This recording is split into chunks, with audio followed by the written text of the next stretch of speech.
మంచి చెప్పి కాస్త ఇది కాదు ఇది పద్ధతి అని చెప్పి కాస్త జాగ్రత్త చెప్పి కాస్త హెచ్చరించి గద్దించి జాగ్రత్త చెప్పే వాళ్ళ మాట నచ్చదు. ఆహా, జీవితాలను నాశనం చేసే మాటలు చెబుతారు చూడు, కాపురాలు కూల్చే మాటలు. అసలు ఎంత భరిస్తున్నావో, ఎంత ఓర్చుకుంటున్నావో, అసలు నువ్వు నిజంగా ధ్వజస్తంభానికి దండం పెడితే డింగుమని లేచిద్ది.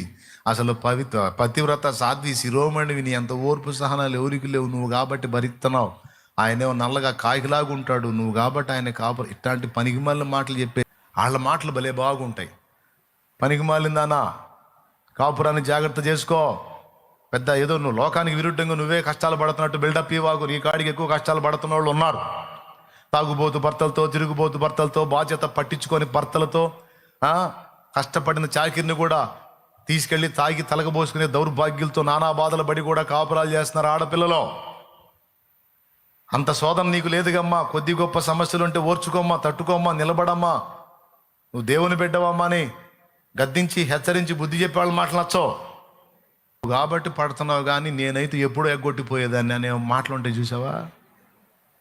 అలాంటి మాటలు ఎట్టుంటే అనుకున్నా అసలు మామూలుగా ఉండవు.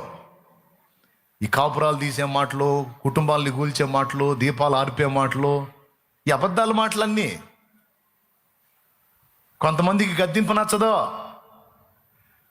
నువ్వు ఏ డ్యాన్స్ అన్నా అబ్బో సూపరో అనే భజన వాళ్ళు ఉంటారు చూసా, వాళ్ళు కావాలి వీళ్ళకి. వాళ్ళు భజన చేసి ఒక్కసారి వేస్తారు కాటు అని.